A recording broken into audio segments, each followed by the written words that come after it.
In 2003, I was invited to join Carl Spencer's expedition to the Keir Channel just south of Athens to explore the wreck site of the Britannic, the Titanic's sister, lost in 1916 while serving as a hospital ship. Now, the mission had two main objectives. One was to find out how the water got in.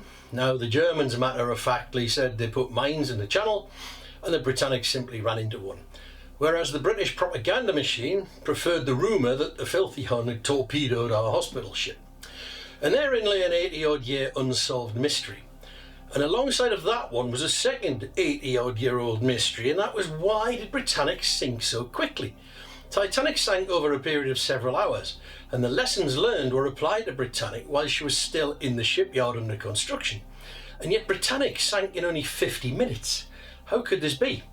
So in September 2003, an elite, hand-picked, world-class team of divers, of which I wasn't one, and a small sidescan sonar team, of which I was one, mobilised under the pier on Keir Island in order to try and answer these questions. And as always, we made a documentary, and yet it seems to be disappeared, slipped through the cracks, no real sign of it. So here it is, cleaned up, polished up, and presented as a lasting record of the groundbreaking work that so many people did on that team, on that expedition in 2003. Deep beneath the Aegean Sea lies the rusting hulk of a giant ocean liner. But this is no ordinary wreck. When the Britannic sank in 1916, within a year of launch, it seemed the fulfillment of a curse. Because her sister was the Titanic, and she too had sunk just 4 years earlier with the loss of 1,500 lives. Even the first of the White Star Line superliners, the Olympic, suffered a series of accidents. Yet all three of these great ships were designed to be unsinkable. The thought that a vessel is unsinkable came to haunt the White Star Line, and certainly Harland Wolf, the builders. So were these losses just a tragic coincidence? Or was there some fundamental flaw which doomed both the Titanic and the Britannic? Could the answer still lie in the tangled and treacherous wreckage of the SS Britannic?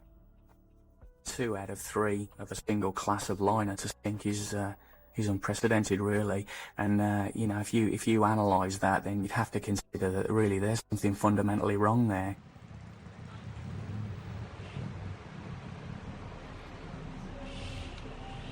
The final decades of the 19th century were marked by unprecedented levels of migration.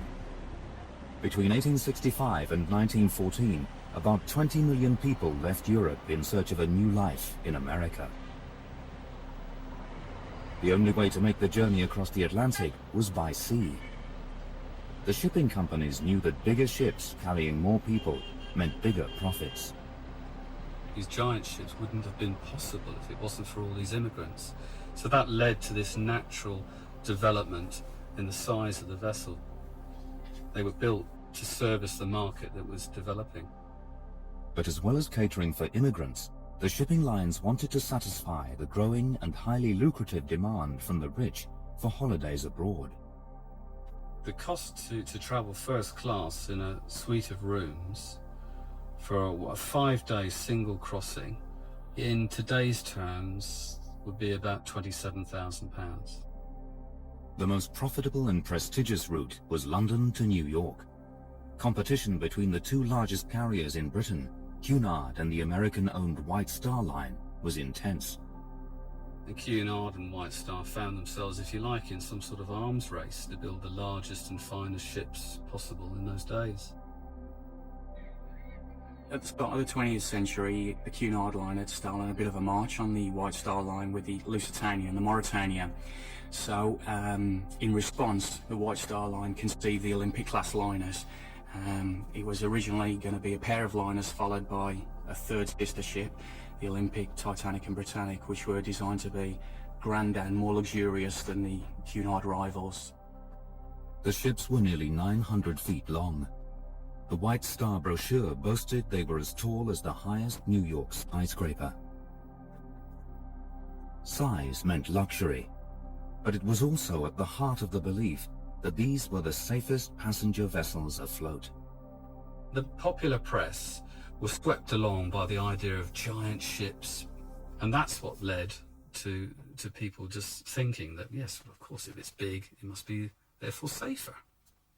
Sadly, it was not the case. Because of the size of the ships, if there was a collision, you know, they're never going to come off second best, because the actual size of the ship is what gives it its protection. But obviously that thinking was flawed. Experts too seemed to think that the Olympic class, as the three sister ships were known, was invulnerable. This confidence was based on a design innovation: watertight doors fitted at intervals in the ship's hulls.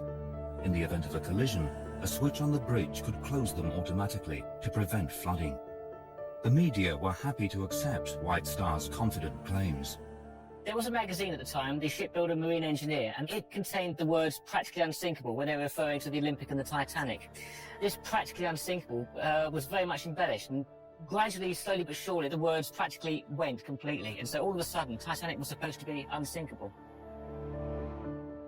It was an idea that was kicking around that marine technology had got to such a point that we were making vessels so large and so safe that they would be unsinkable. On a wave of ambition and arrogance, the industry was heading inevitably for disaster. In the Belfast shipyard, Olympic and Titanic were built side by side.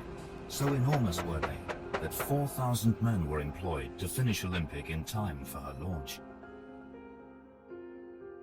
But just 4 months later, there was an ominous portent of things to come.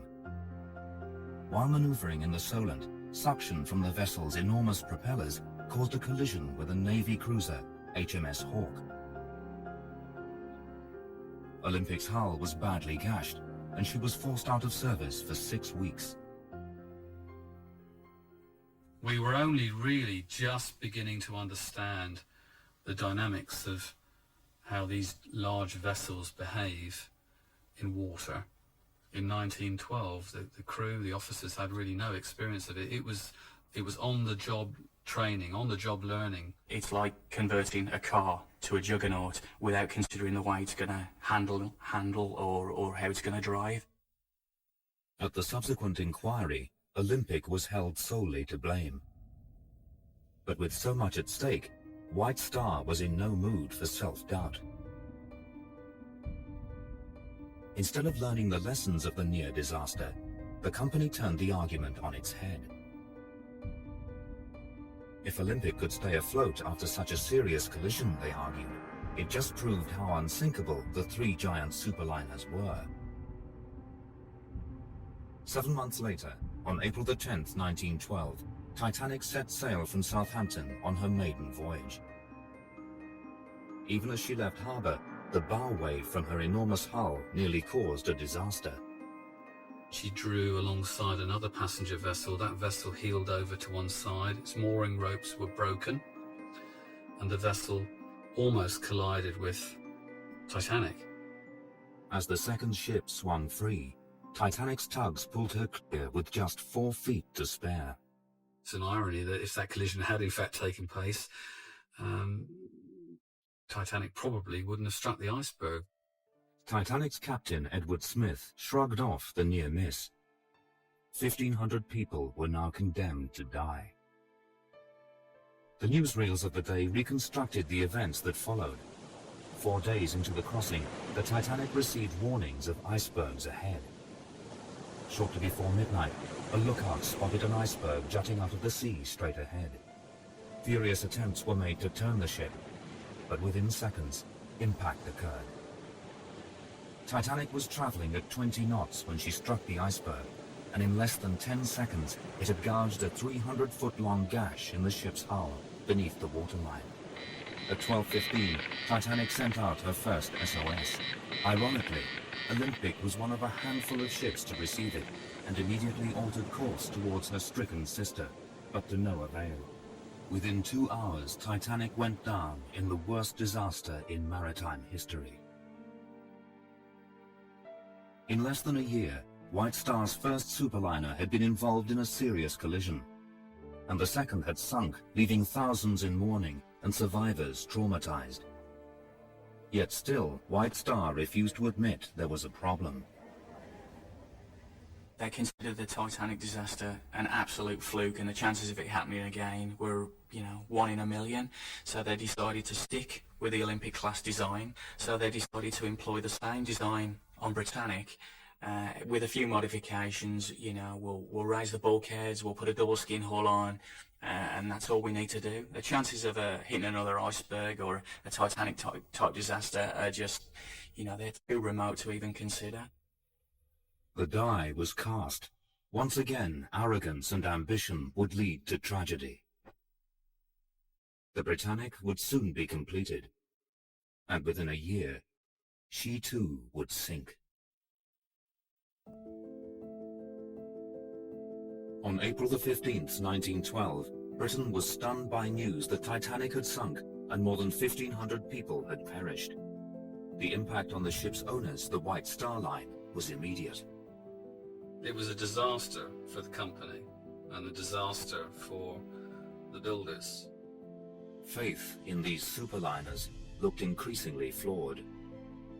Even poor old Captain Smith, commander of Titanic, in an interview said that he could not conceive of an accident that would cause the loss of a modern passenger liner. We were lulled into a false sense of security.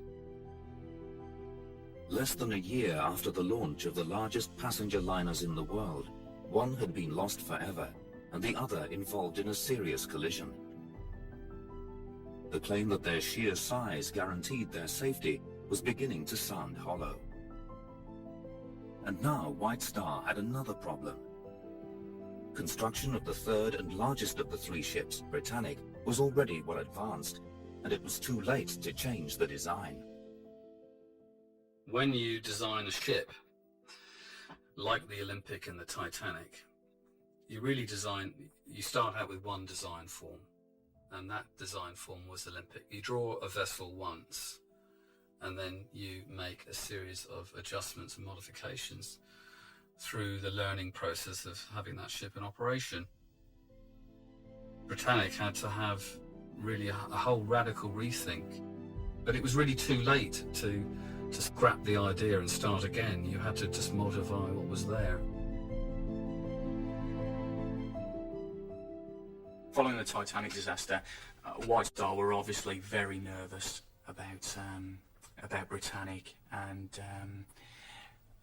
to that effect, they posted one of their most senior captains, Captain Bartlett, to oversee the construction of Britannic, and finally to commander. And it was extremely important to the White Star Line that the Britannic was a success, basically to wipe the slate clean for White Star and to get the whole Titanic, remove Titanic from the public psyche. White Star had mortgaged its entire fleet to finance the Olympic class's construction. Having lost Titanic, they could not afford to cancel the Britannic. Nor would the decision have gone down well with the chairman of shipbuilders Harland Wolf, Lord Pirrie. He had personally encouraged the building of these giant ships. Pirrie himself had always dreamed of building the world's first 1,000-foot liner. So to build Olympic and Titanic and Britannic would be one step towards his own personal goal. Pirrie was also a director of White Star and stood to gain financially from the contract. From 1869 to 1919, there wasn't a day in which Harland Wolf didn't have a White Star ship under construction. White Star's managing director, J. Bruce Ismay, had pinned his faith on the Three Sisters to see off the company's arch-rivals, Cunard. Pirrie and Ismay were both of the same mind. They had huge egos, and they wanted the world to see that they owned the largest, grandest, most luxurious liners afloat. To them, it was the overriding factor in their design philosophy. In 1907, helped by a huge loan from the British government, Cunard had stolen a march in the quest for supremacy on the London to New York route. They launched two state-of-the-art ships, the Mauretania and the Lusitania, at the time the largest passenger liners ever built, offering new standards of luxury. A revolutionary bow design, allowing them to cut through oncoming waves, and advanced steam turbine engines made them the fastest steamships in the world. Within a year of their launch, the Lusitania and Mauretania set speed records for crossing the Atlantic, cutting the journey time to New York to under 5 days. But J. Bruce Ismay believed passengers would choose luxury over speed. His ships were therefore nearly 100 feet longer than Cunard's, and their fittings even more lavish. He was convinced their unprecedented size would bring great prestige for White Star. The only revolutionary feature of these three vessels was their great size. They're a standard design form that has just been lengthened. If you look at the rudder or the stern of the Lusitania and the Mauretania, it's a balanced stern. It's designed to turn this vessel, this high-speed vessel, very quickly in an emergency. Poor old Olympic and Titanic and Britannic stern is just an old design idea from the sailing ship days. What they basically did was jumboized an old design, just scaled it up. But in doing that, they actually encountered a lot of problems which previously had been unrecorded. Some aspects of their design had more to do with showmanship than function. Originally, the ships had 3 funnels, but rival Cunard liners had 4. Fearing his ships looked less powerful, J. Bruce Ismay fitted an extra funnel for effect. It was purely cosmetic. In fact, on the Titanic, the 4th funnel was used to store pets. Titanic's sinking exploded the myth of the Olympic class's invincibility. Building on the Britannic was suspended, and a government inquiry demanded extensive safety modifications to the ship. Titanic's hull had been subdivided by a series of bulkheads into 16 watertight compartments. Even with 4 of these flooded, the ship should have stayed afloat. A bulkhead basically separates sections of the ship into individual areas, the idea being that if an area of the ship is damaged and begins to take on water, it's contained within a specific space between 2 bulkheads. The bulkheads in Titanic's forward compartments weren't high enough to stop water spilling into the huge boiler rooms. It was that factor, the sheer volume of water rushing into the hold, which sent Titanic so quickly to the seabed.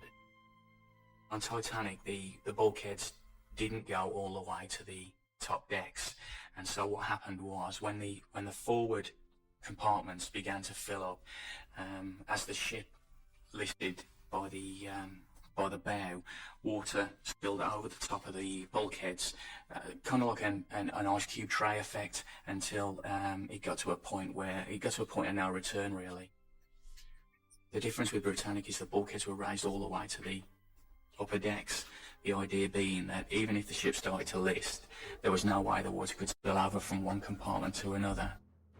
In addition, a double skin was added to the Britannic's hull around the huge boiler rooms to protect it from being torn open by an object like an iceberg. But there was another lesson from the Titanic.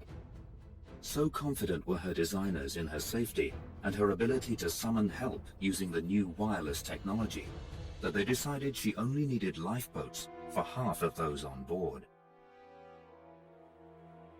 They never thought that the ship would sink before they were able to call for another vessel's assistance. Britannic was fitted with a surplus of lifeboats stacked on enormous gantries.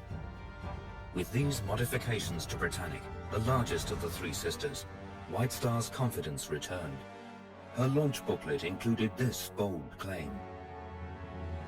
In the new Britannic, we see both in design and construction as perfect a specimen of man's creative power as it is possible to conceive. The reality was different.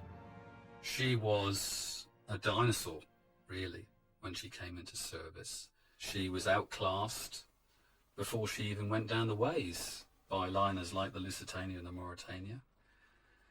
She wasn't even the largest liner in the world when she entered the water, because the Germans had built bigger, faster and more palatial ships. But Britannic never served as a luxury liner. By the time of her launch in 1915, the First World War was raging, and most passenger services across the Atlantic had been suspended. Britain's military campaigns in the Mediterranean and the Middle East left thousands dead and wounded. With many of these needing evacuation back to Britain, the government ordered the Britannic to be converted into a hospital ship. She was fitted out with operating rooms, an intensive care unit, and more than 3,000 beds.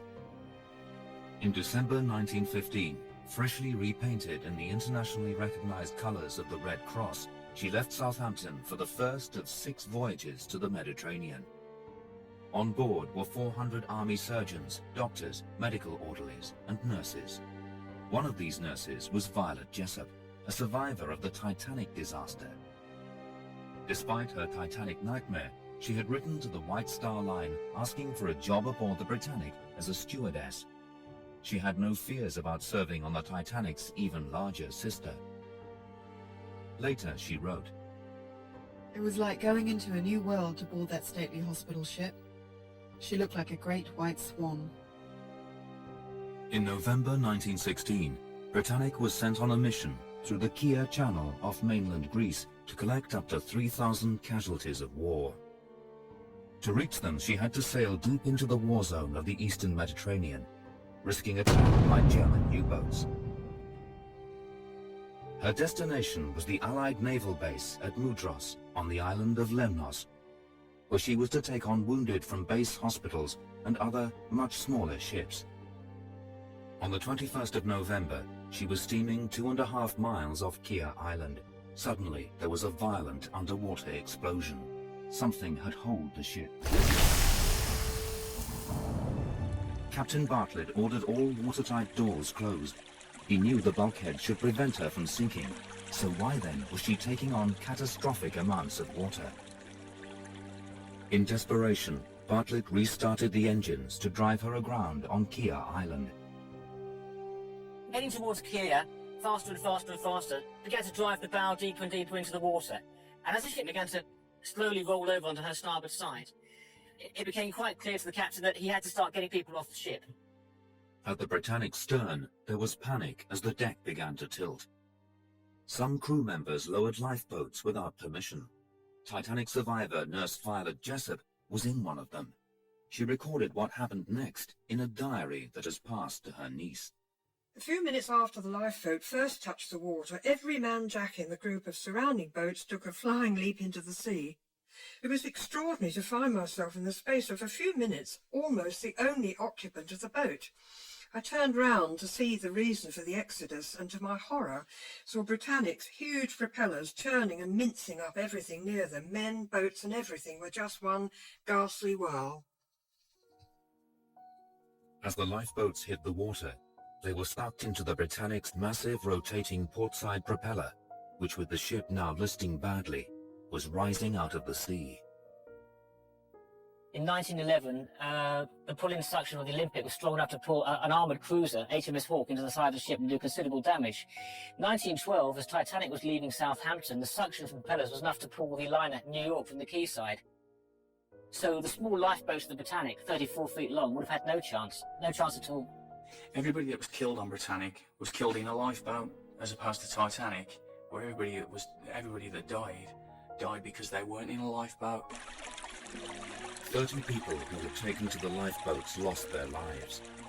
Incredibly, Titanic survivor Violet Jessop was not one of them. Although unable to swim, she jumped into the water and surfaced underneath a capsized lifeboat. It took the full impact of the churning propellers and saved her life. Violet escaped with a fractured skull and was among 1,100 people who survived. It's a blessing, really, that the Britannic sank on its way to Mudros, because it'd have been an absolute catastrophe had they actually picked up war wounded on the way back, because all the war wounded were obviously incapacitated. They would have effectively been trapped inside the ship when it went down, and there would have been an absolute huge loss of life, thousands. So as it was just a few unlucky people killed in the lifeboat. In the clamour of war and overshadowed by the Titanic, those few deaths were all but forgotten. But today, 87 years on, the questions remain. What caused the explosion, and why did she sink so fast? Well, here we are in the Kier Channel. It's now 9:30 in the morning, and I would imagine that what we're looking at now is pretty much what Captain Bartlett would have been looking at on the morning of 21st November 1916. Professional diver Carl Spencer has dived Titanic on several occasions. Now he's assembled an expert team to find out exactly what happened to Britannic, her bigger sister. What we plan to do is penetrate the hull and find out exactly why the Britannic sank so fast, despite the modifications that were made by the Border Trade Inquiry following the Titanic disaster. To solve this mystery, Carl and his team must complete a difficult and dangerous dive to the very heart of the wreck, a dive that has never before been attempted. The wreck lies at 120 meters, nearly 400 feet down. The main dangers of diving the Britannic are the depth. At 120 metres, it is right on the limit of human physiology, particularly because of the length of time that our divers need to spend at depth in order to complete the mission objectives. The first thing that anyone who's ever dived the Britannic will say is that the sheer size of the thing is absolutely enormous. It's an incredible sight, and it just blows you away. Behind the bridge, they discover the captain's bath, with the plug still in. There are few traces of luxury, just medicine cabinets and some of the 3,000 hospital beds on board. Near the staircase, originally intended for first-class passengers, they find a drinking fountain. The ship is totally intact.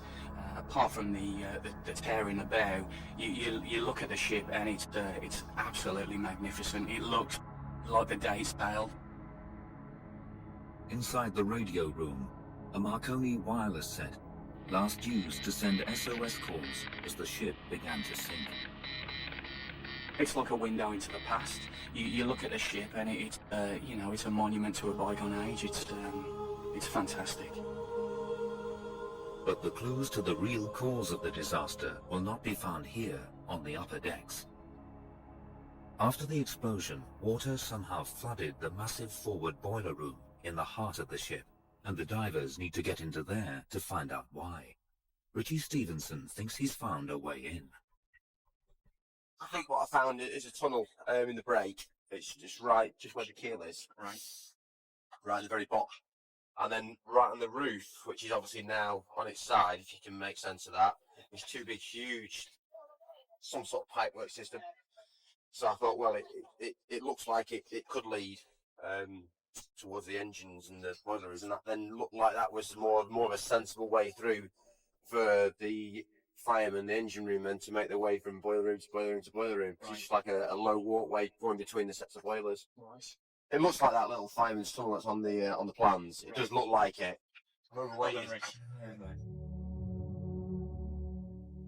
If this tunnel does indeed lead to the heart of the ship, the team may be one step nearer to finding just what doomed the Titanic and her sisters.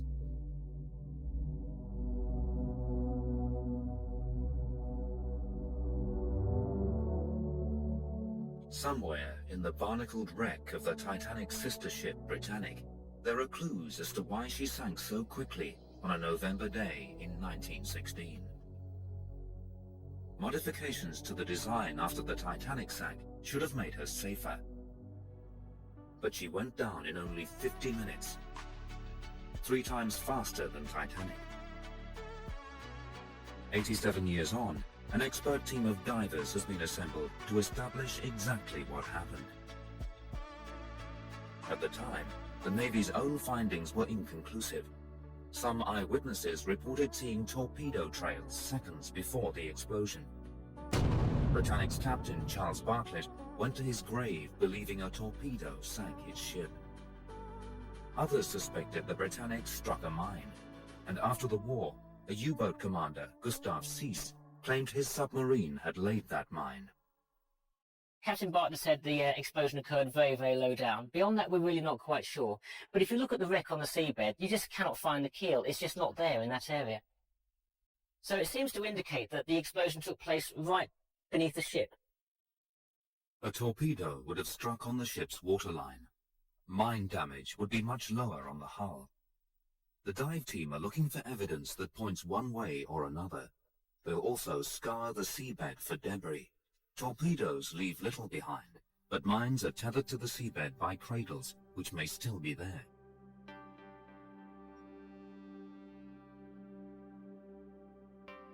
As the mines were laid, each one was released from its cradle to float at the end of a steel cable between 10 and 15 feet below the surface.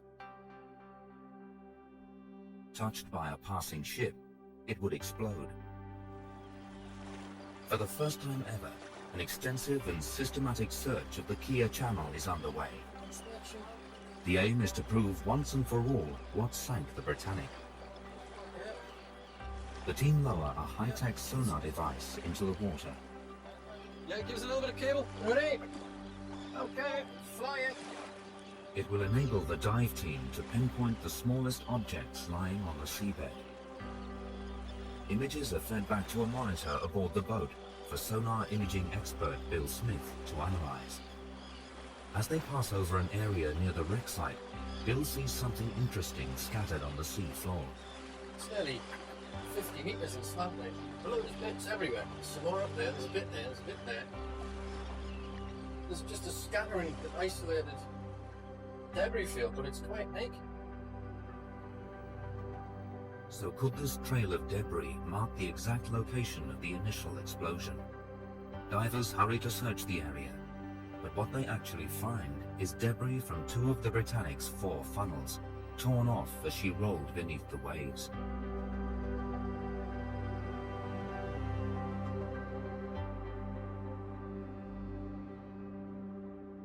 The hunt continues over several days, and finally Bill's confident he's made a breakthrough. We found a perfect line of evenly spaced small targets, so we need to do a little bit more work on that. But it seems very likely that what we've got is a perfect line of mine cradles. Back on land, Bill analyzes the data. It's from an area of seabed just under 1 mile south of the wreck of Britannic. What you have to imagine here is this is an aerial photograph of the seabed with the water taken away. Right in the very centre, we suddenly get these objects. There's one here. Then there's another one, exactly the same. There's a third one down there.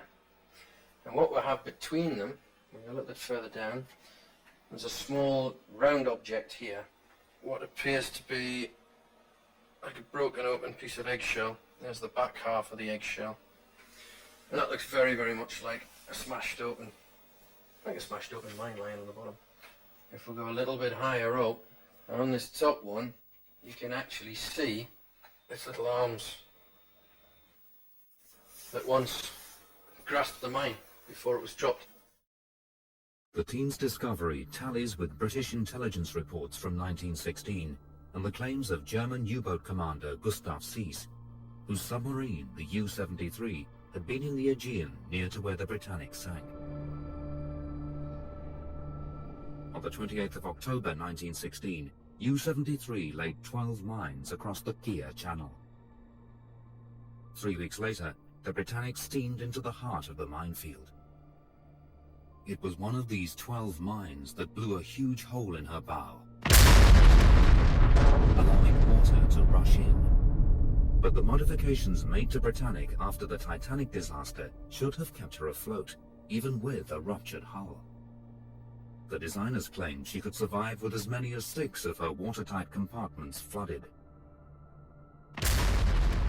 If she did hit a mine, the worst possible damage that could be is on a bulkhead, and she would flood 2 compartments. So the question is why did she go down flooding 2 compartments when theoretically she could have stayed afloat with 6 compartments flooding?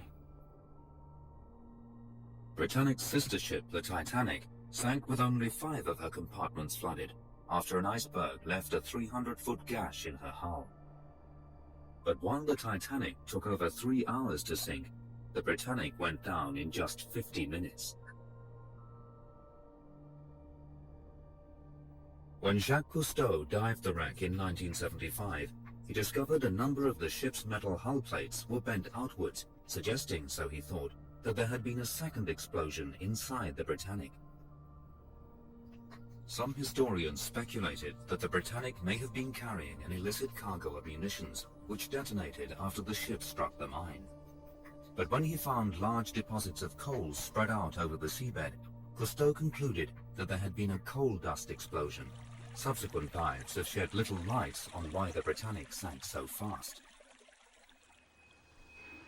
This time, the team want to test the theory that it was the method used to construct the hull of the Olympic class which made the effect of the mine so much worse. The huge steel plates that made up their hull were held in place by millions of rivets.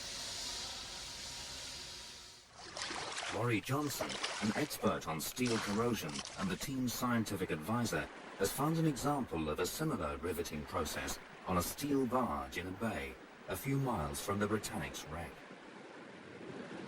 On Britannic, it was cold riveted, so they would actually drive in the rivets when they're cold. The rivets themselves end up being quite important because they're a dissimilar metal. They tend to be more of a mild steel than the hull plating, which tends to be a much tougher steel. So the rivet is actually the point where corrosion tends to start the most. So you can see it just up against here, that this is where a lot of the corrosion begins. If there's any type of rubbing against it, with Titanic, of course, the iceberg, but with Britannic, with either a mine or a torpedo, this is the area of stress, a weak point. You can easily shave off the heads of rivets, which end up popping the plates, and they separate, allowing water in. So the extensive damage to the Britannic's hull found by Cousteau was not caused by a secondary explosion as he thought, but instead was the result of the mine triggering a more wide-scale separation of the hull plating.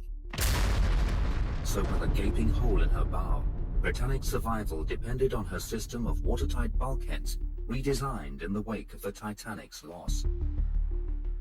These were fitted with watertight doors that could be operated from the bridge, or in the event of an emergency, on the spot by hand. If kept shut, these doors should have prevented flooding in the hull. It's already known that a bulkhead in front of number 6 boiler room failed as water rushed into the ship. But to assess if there'd been a more widespread failure, divers will need to get access to the fireman's passage.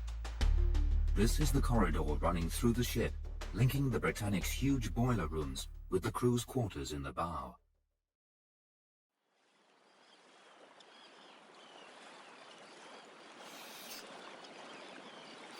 Previous dive teams only got to the upper decks. The new expedition intends to penetrate deeper into the ship's hull than ever before.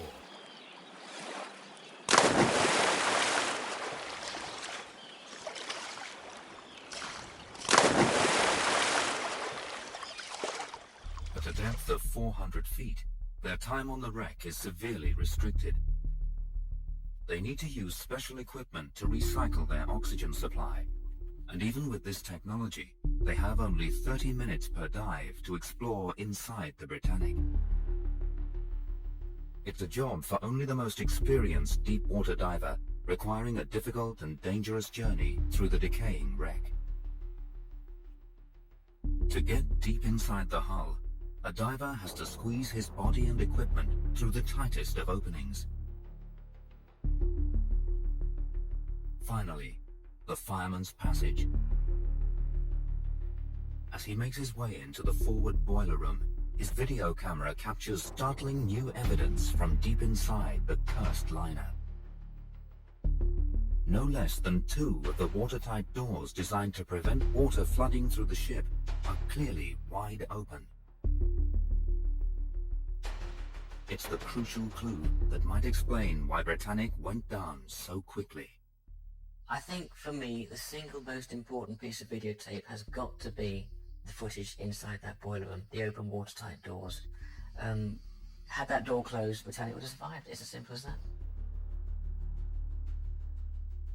But why were the doors open? The timing of the explosion offers a clue. There was a standing regulation when you were in waters known to contain submarines that you would close all watertight doors, secure all hatches, and basically run as watertight a ship as possible. 8 o'clock in the morning, though, is the time when they change watches. Even if the explosion occurred just as the watch changed, discipline on board should have secured all doors. Perhaps the design and regulations just didn't take account of human nature. Any vessel that's divided by a series of bulkheads, you need to still allow access between the various compartments or rooms in that vessel. And so, although technically, or by the rules, those bulkheads should have been closed in a danger zone, it's impractical to have those doors closed because the engine room staff cannot move between boiler room and engine, and the stokers can't stoke properly. So what they would do is they would leave some watertight doors open. But why in the immediate aftermath of the explosion weren't desperate efforts made to close them? Considering the amount of underwater damage that we know Britannic sustained, I would imagine that the automatic system for closing the watertight doors controlled from the bridge was completely upset. So there would only be local control over that. Now, if the lights in the engine room were failing and people were trying to escape that area, it's inconceivable that then people would start closing the doors. You're really in the business of trying to save lives in a situation like that. These engines were 4 stories high. That meant in order to accommodate them, the engine rooms had to be absolutely huge. Now, why everything was running smoothly, that was fine and no problem. However, if the watertight barriers were breached for whatever reason and those areas became flooded with water, it was fatal to the ship. Once water starts pouring into those areas, it's such a large percentage of the internal volume of the ship that physics say that, you know, it just cannot stay afloat. It's a mathematical certainty that the ship is going to sink if it takes on that much water. With watertight doors gaping open and flawed rivets weakening the hull, the Britannic was doomed. But the team were to discover one more factor in her tragic demise. In the Kia Channel off the Greek mainland, a mission to solve the mystery of the sinking of the Titanic's sister ship, the Britannic, has reached a crucial phase. An expert team has proved that the Britannic, while operating as a hospital ship in 1916, struck a mine. The mine blew a gaping hole in the Britannic's bow. Seawater rushed in, and because crucial watertight doors were left open, the Britannic sank in just 50 minutes. The design of the Olympic-class liners meant that if water got into the massive engine rooms, the ships were doomed. She had so large compartments that when they filled with water, it was literally the weight of the water that dragged her down. She would have been far better if her bow had been completely ripped off in that collision with the mine. I think probably she would have survived. But the divers have also discovered another reason why so much water got inside the Britannic so quickly. In a remarkable breach of on-ship regulations, a number of portholes had been left wide open. This is a vessel that has no air conditioning, and particularly below or on the waterline. It's very stuffy down there. Remember, it's a coal-fired vessel. It produces a lot of heat. The vessel's designed for the North Atlantic service, not designed to go cruising around the Mediterranean in those temperatures. I could understand people wanting to break the rules and leave the portholes open. Everyone does things with the best intentions. They probably thought, well, if there is an accident, I'll quickly shut it and everything will be fine. Well, you know, grab your life belt, get up on deck as quick as possible. A deadly combination of bad luck and human error meant that the Britannic's enhanced safety features were never used. Without them, she sank like a stone.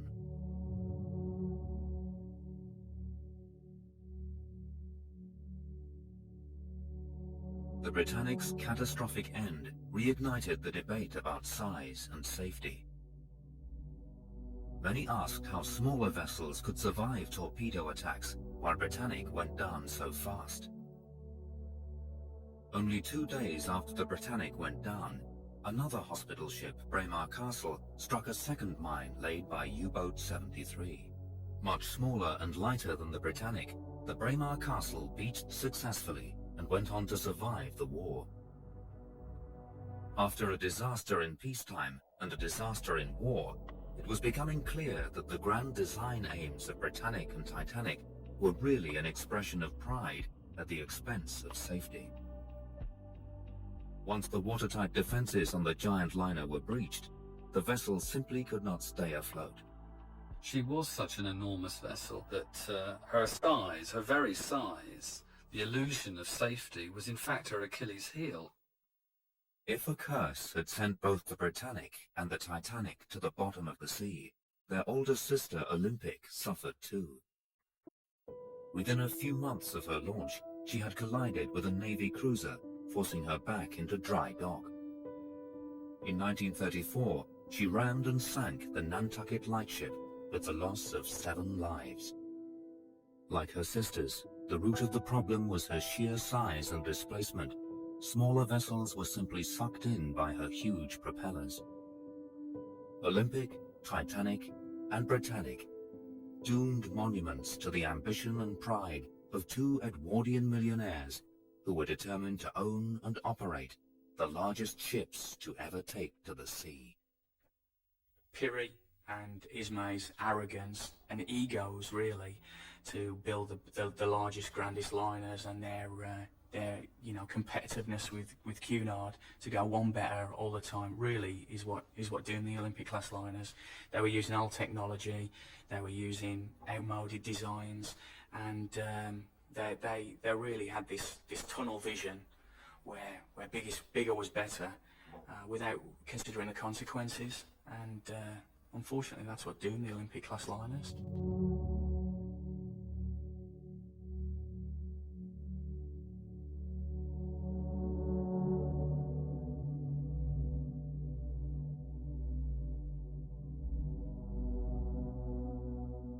And if you like the content on this channel, don't forget to subscribe, don't forget to give us a like, and don't forget to say hi in the comments. And I will shortly dig out another weird and wonderful thing from the Bluebird Project archive, and we'll do it all again. So as always, thank you very much for watching, and I'll see you on the next one.